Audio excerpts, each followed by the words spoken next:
Recently, someone contacted me asking if I would make a video about the channel mixer in Affinity. They were finding it difficult to understand and were struggling to achieve good results with it. The problem is that the channel mixer doesn't work the way that other color adjustment tools do in Affinity, and until you understand a couple of simple rules, it can feel very confusing. So in this video, I'll explain exactly how the channel mixer works, when I think it's useful, and when I'd choose a different tool instead.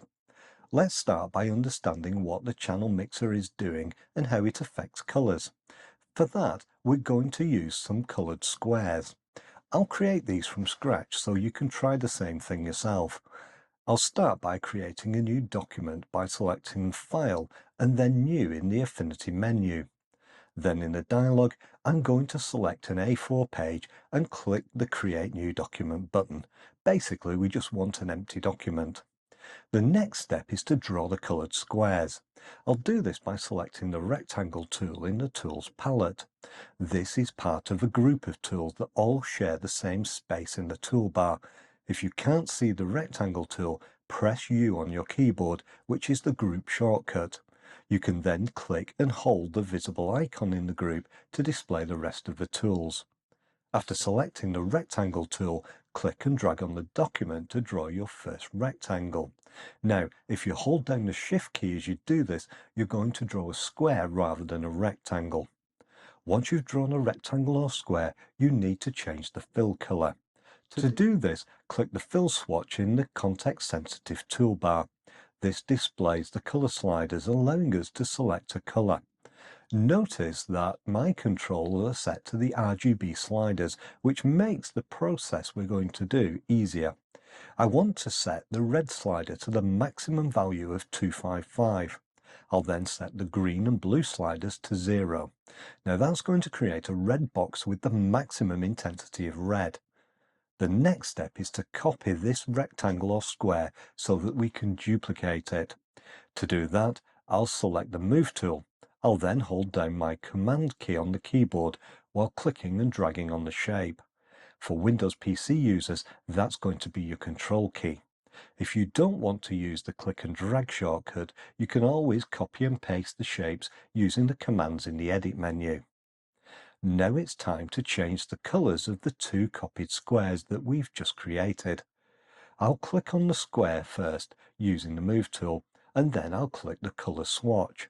I'm then going to make one of the squares green by moving the red and blue sliders to 0 and the green slider to 255, which is the maximum value.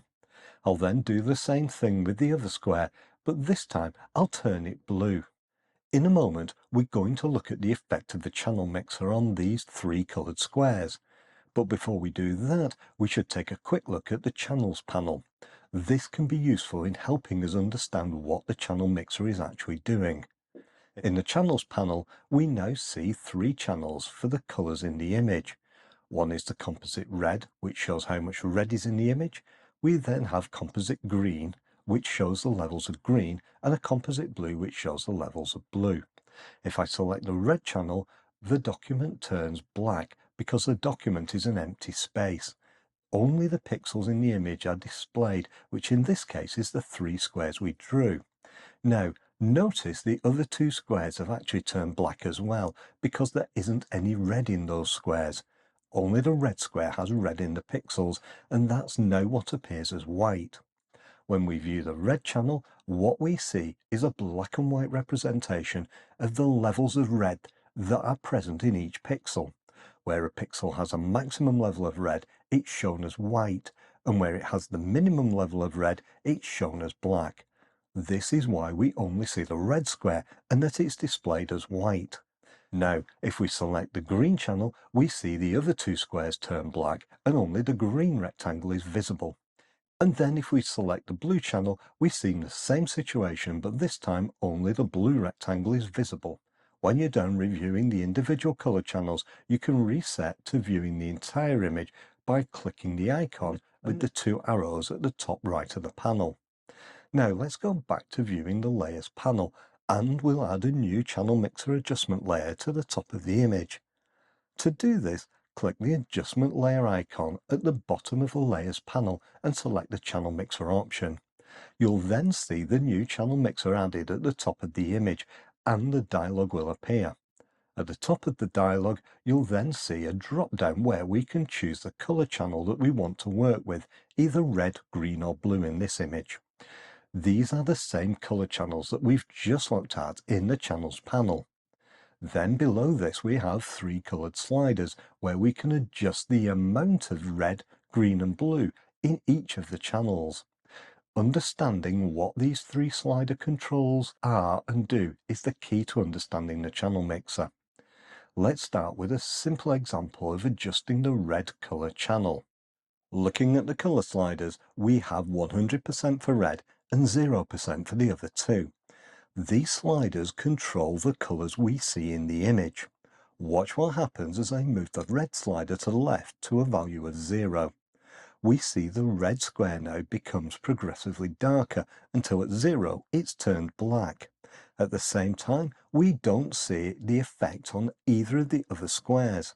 What's happening is that we're reducing the amount of red that appears in the red color channel. Because the red square is pure red, when the red slider is at 0%, we've removed all the red from the image, which is why the square turns black. The reason we only affect that square, though, is that the other two squares didn't contain any red at all. We also see this same effect repeated on each of the other three color channels. When we select a color channel, the slider for that color is set to 100%. Then moving the color slider that matches that channel from 100% to 0 causes that square to turn black. Let's reset the adjustments now by clicking the Reset button. We can then return to reviewing the red color channel and seeing how we can affect the other squares. This time, let's target the green square. For that, all we need to do is move the green slider. If I move it to the right, you can see that the green square begins to change color until it turns yellow when the slider's at 100%. In other words, we've added red to the green square to produce yellow. It's the same with the blue slider as well. Move that to the right and we add red to the blue square, producing magenta. This is all the channel mixer is really doing. It allows us to control the levels of red, green or blue in a color by mixing the channels themselves rather than the color. Now for a couple of points to help you understand this a little more. The first thing that I want you to notice is that moving the slider beyond 100% or less than 0% has no effect on the squares. The reason for that is that the colors we created in our squares already have the maximum of either red, green or blue, and at the same time have no other colors in them. For example, in the red square, we have the maximum value of red and the minimum values of green and blue already.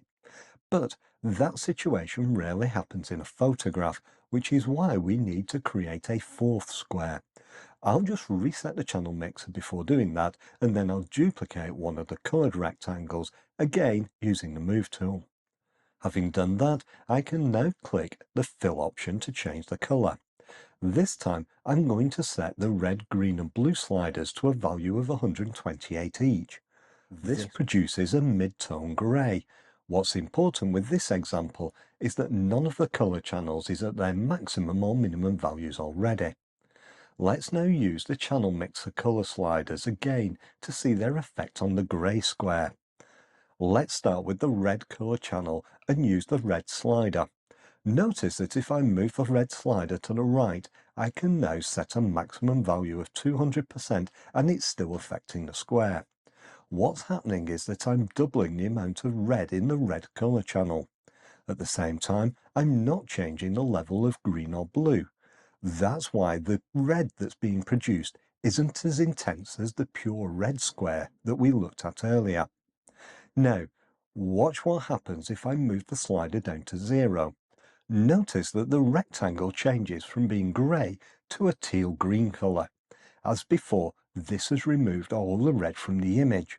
The reason that we don't turn the square black, though, is that the blue and green channels still both have a value of 128, and that's what's producing the colour. Next, let's switch to the green color channel and make an adjustment there. If we move the green slider left, we remove the green from the green color channel. We then see the square turn blue because there's only a blue component remaining. If we switch to the blue channel then, we can now see that the blue component is still at 100%, which is a value of 128. But watch what happens when I actually move the slider to the right and increase it to 200%. The blue becomes much more intense until at 200% it matches the pure blue square. What's happened is that we've doubled the strength of the blue color in the blue channel, making the new value 255 because that's the maximum. At the same time, the other squares are black because we've removed the red and green from the image. This is how the channel mixer is working. It allows us to adjust the strength of the red, green and blue components of each color using the color channels. So that's the theory. Now let's look at when you would use it, or rather, let's look at when not to use it first. In this example, we see a landscape with a lot of yellow, green and blue, but not much red. If we go back to the channels panel, we can look at the green channel. The lighter areas we see here show us which pixels contain a lot of green, and in the dark areas there isn't much green in those pixels. Now it's easy to look at the green channel and make the mistake of thinking that the light areas will appear green, but that's not the case. Look at the lightest areas where the sun is. If we look at those areas of the colour image, we actually see orange. This is because the combination of the three colour channels is what's producing the colour we see. All we're seeing when we look at the individual colour channels is the amount of that colour in that area. If we check the blue channel, we can now see that there's less blue in this area. And check the red channel and we see more red in this area. This is why we see the colour orange rather than white. There is more red than green and less blue than green. Now, let's try using the colour mixer to adjust the colours to make less orange and create a more neutral colour in this area. To do that, we can add a channel mixer adjustment layer and then select the red channel first. To make the sky less orange, we would then just need to reduce the red in the colour channel. Then switch to the blue channel and increase that. This causes the pixels in that area to turn neutral. The problem is, this doesn't create a good result. The reason for that is that we've affected all the colours in the image because they all had different levels of red, green and blue, so they've all responded differently. Because of this, I don't actually recommend using the colour channel to correct the colours. You'll probably go mad trying to, and there are much better tools available for colour correction. A much better use of the colour mixer, though, is for colour grading, where the subject might benefit from shifting all the colours around, as in this night scene of a block of flats. Adding a channel mixer layer to this allows me to manipulate the colours to affect the lighting in a way that works with the image. And in case you're wondering, we can adjust the offset to add or remove colours from the shadows.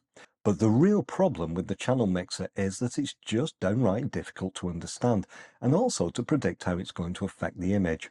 Other than a few niche areas like doing channel swaps in infrared photography, there are usually better options. For example, if you want to color grade an image in Affinity, a much better way is by using the levels adjustment layer, as I explain in this next video. It's really a good one to watch next. Thanks for watching today, and I hope you found the video useful. Don't forget to subscribe if you haven't already, and I'll see you soon for another video.